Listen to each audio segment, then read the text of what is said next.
Hi everybody, this is Robert Blakely. I'm here to talk to you about intelligent manifestations once again. This is installment number 3, and we're going to continue where we left off. You may recall last time we talked about Marshall McLuhan with his cryptic statement, "The medium is the message."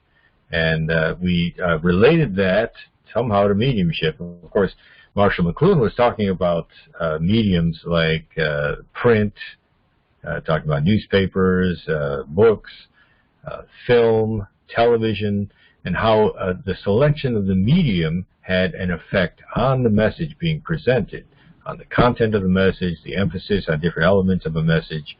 So that was the importance of what he was saying back in the 60s.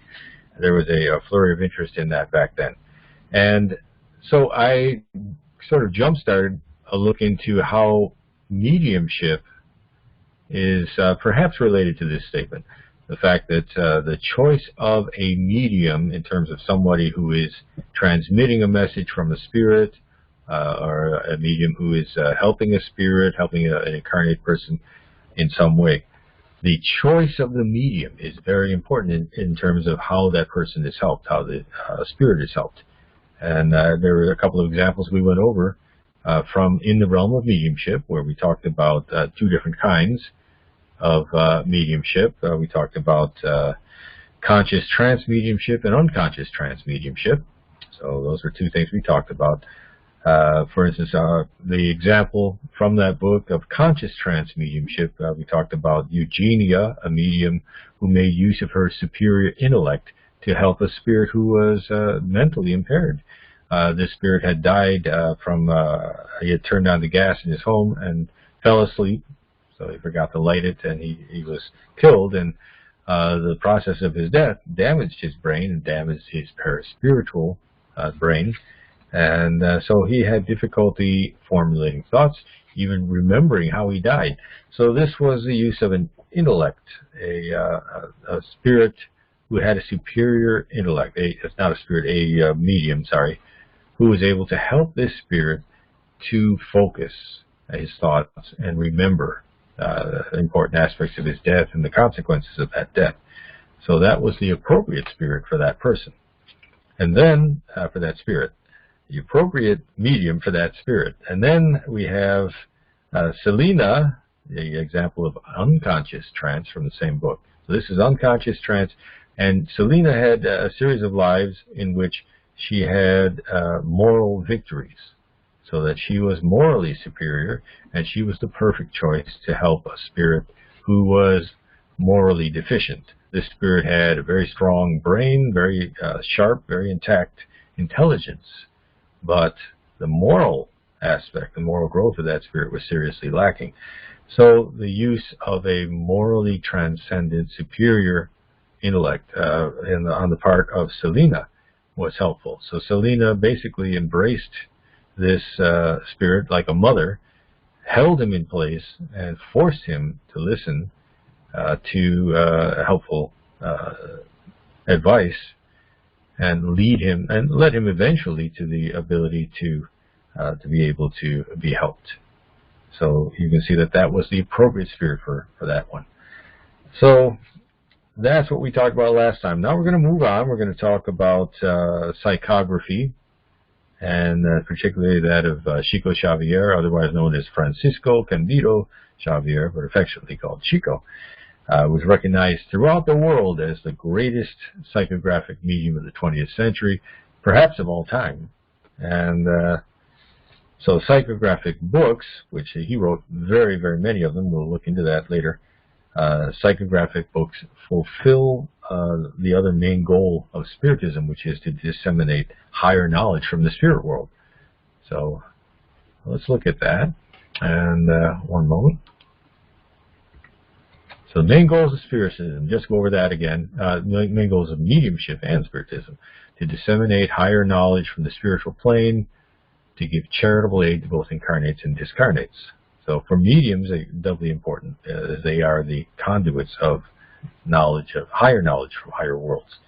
And so let's give our full attention now to psychography and take a look at the various types of psychography. Okay, so here we go. So we're going to look at mechanical mediums, which are unconscious mediums, intuitive mediums, which are conscious mediums, semi-mechanical mediums, which are, you guessed it, semi-conscious, and inspirational mediums, which is a derivation of intuitive mediums, and finally presentient mediums, which is another further specialization of intuitive mediums. So let's look at each one individually. Here are mechanical mediums. We have, when a spirit acts directly on the medium's hand, he gives it an impulsion altogether independent of the owner's will. All right, and so these types of communications are considered to be very precious in the sense that because the medium is completely unaware of what he or she is writing, all doubt as to the writing being independent of that medium's thoughts is removed. So that's important for the naysayers. Of course, some naysayers, they can have a miracle performed right in front of them and they still won't believe, but that's an important aspect of mediumship for the naysayers. Then we move on to intuitive mediums. We have the spirit acts directly on the medium's soul. So in other words, the thoughts communicated are those of the spirit and precede the action of writing. As it says here, a spirit can also transmit his thought through the intermediacy of the soul, and yet the part played by the medium's soul is not passive, so they have some awareness of what's going on. So it's often objected with this type of medium that there's no way of telling that the medium isn't simply writing their own thoughts. But if, as Kardec suggests, these thoughts appear, quote, contrary to the ideas and convictions as well as beyond the knowledge and intellectual capacity of the medium, we may say with some certainty that the thoughts are not his or her own. Okay, so that's a kind of a litmus test for mediumship. So we move on to semi-mechanical mediums. I have a kind of Ferrandi and Teicher picture here, two sets of hands on the piano. So in this case, the thought follows the act of writing. With the mechanical medium, it follows the act of writing. With the intuitive medium, it precedes it, and then with the semi-mechanical medium, it accompanies it. Okay, so that's a little different. So the medium feels an impulsion that is given to his hand independently of his will, but at the same time, he knows as he goes on what he's writing. Okay, so that's, again, from the medium's book. Then we have inspirational mediums. And they are, in fact, according to Kardec, a variety of the intuitive medium, as it says here, with this difference that the intervention of an occult power is much less evident in their case. So that with inspirational mediums, it's even more difficult to distinguish their own thought from that which is suggested than in the case of the intuitive medium. And in fact, many people, many of the most highly regarded people from our earth that we consider geniuses are in fact inspirational mediums. And in fact, many of them are aware of this, as it says here. If we look back at some of the great classics in literature, we can see evidence of an awareness on the part of the writer of these great books that they're influenced by a higher intelligence. Here we see, let's point a few of these out, some of the greatest writers of antiquity. We have Homer, who wrote the Iliad and the Odyssey. We have Virgil, who wrote the Aeneid.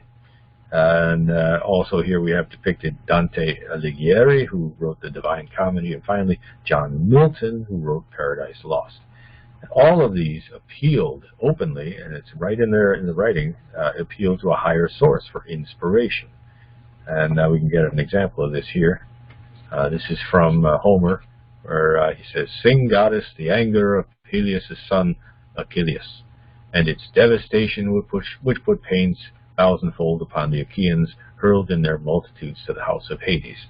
So that's from the Iliad, and he's appealing to Calliope, pictured here, the muse of epic poetry.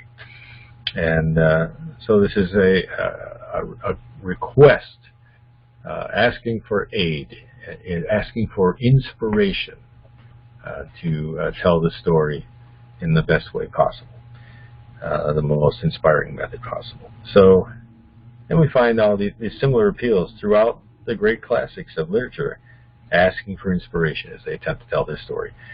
Then lastly, we're going to go to presentient mediums. And this is the faculty, as it says, is sometimes the result of a second sight. They get glimpses of the consequences of things present and perceive the affiliation of things to come. But it's also, in many cases, the result of occult communications. So two types of things going on here. And this is a picture of Edgar Cayce, a sleeping prophet who predicted that Atlantis would be found sometime in the 1960s. And in fact, there was a discovery of what appears to be a road underwater off the coast of Bimini, right here in Florida, where I am. And some say this is of Atlantean origin. Others say that, it's just, it can be explained as a geological formation that takes place on the ocean floor from time to time. So take your pick as to which one you want to believe. Here you see the sleeping prophet, as he was sometimes called. All right, so and again, sometimes it's the result of a second sight, and sometimes it is an occult communication. Now we can say that at least some of these, those who are called fortune tellers, actually have this ability, and sometimes mediumship, and sometimes second sight. So again, it's difficult to say sometimes, difficult to tell what is mediumship and what isn't, and it's best to follow the advice of Kardec. If it's something above and beyond the capability, the intellectual capability of the medium, or something contrary to their own beliefs, then that can lend some weight to it. Now, finally, let's move on to talk about the importance of psychographic writing. And why is it important? As I mentioned before, it's precisely because the medium's intelligence is engaged. And that's why psychography, which is the written thought of a spirit using the mind of a medium, is really a quantum leap forward in the communication between spirits and human beings. And Kardec puts it well. He says, of all the means of communication with spirits, manual writing is simplest, most convenient, most complete. It enables us to establish regular and continuous relations with spirits, and thus ascertain their nature and quality, to learn their thoughts, and to appreciate them at their full value. So this is a long way from the writing on the wall that talked about the doom of the Assyrian king, who was later killed and his kingdom overrun by the Persians. That was one little cryptic message on the wall. Okay, and now we have books that go on and on, talking at great length, giving complex ideas of spirits from higher worlds. So, and you may recall at the very beginning of this discussion, I talked about how Kardec pointed out that turning tables, raps, etc., were physical manifestations, but Kardec sensed that there was something more serious behind these manifestations. This something greater is what kept Kardec's interest, while many others just saw it as a fad and went on to the next fad after they had become bored. So Kardec saw something else going on, and his interest was rewarded soon by the spirits themselves, who inspired the development of ever more sophisticated means of communication. So we went from the turning tables to the writing with a planchette, the picture in the middle of the hand with the planchette, and finally to dispensing with the planchette altogether, is putting the pen in the hand of the medium. As we see here, this is a picture of Chico Xavier, who simply had a pen in his hand and wrote. And this created a greater facility, a greater ease with which communications were passed on through the medium. Okay, so this is that quantum leap that we're talking about here. And so these ever more complex communications, which were often beyond the intellectual capability of the mediums who transmitted them, were proof that they were not merely the thoughts of the mediums themselves, and provided the best defense against animism, which is defined here, a situation in which the medium's subconscious mind, rather than a spiritual individuality, is the source of a mediumistic message. Okay, so basically psychography came into its own, gave us access through psychographic mediums like Chico Xavier, and Divaldo Franco is another one. to a greater world. In fact, one of the books in the Andre Louis series is called In the Greater World. And this points to one of the basic teachings of Spiritism, that the spirit world is the greater world. It existed before the material world. It will continue to exist after the material world has passed away. So psychography then is immensely important because we're made privy to knowledge that is above and beyond our own limitations. This gives us a sense of the true meaning of St. Paul's words to Barnabas in the book Paul and Stephen, one of my favorite books by the Spirit Emmanuel. He says here, where would we be without mediumship? We would have to rely on the wisdom of men. So it's implying that it'd be the blind leading the blind, basically. And now some may object to that idea, the idea that the human race is desperately in need of guidance. And however, the Gospel of Spiritism explains this very well. This was, the Gospel was written over 150 years ago.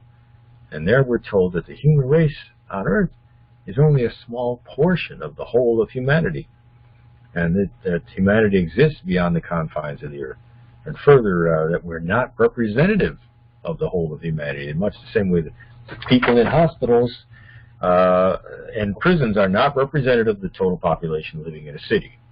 So we may not find it to our liking to be told that we of earth are the sick and the injured and the corrupt and the vice-ridden, but Spiritism also holds out hope to us.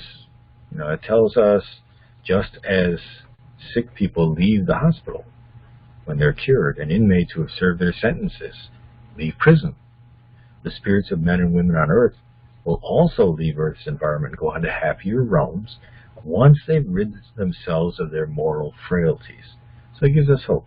And it's here, again, that psychographic writing is of greatest importance, not only in transmitting this message to us, but in giving us glimpses of those other worlds, those other mansions, as Jesus calls them, both those that are more blissful and those that are filled with suffering, even greater than ours, giving us a perspective and a greater clarity of understanding for the consequences of our good and bad actions, and offering us a source of inspiration.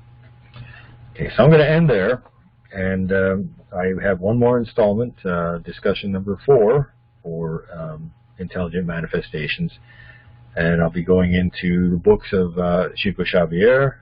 He wrote a great many of them.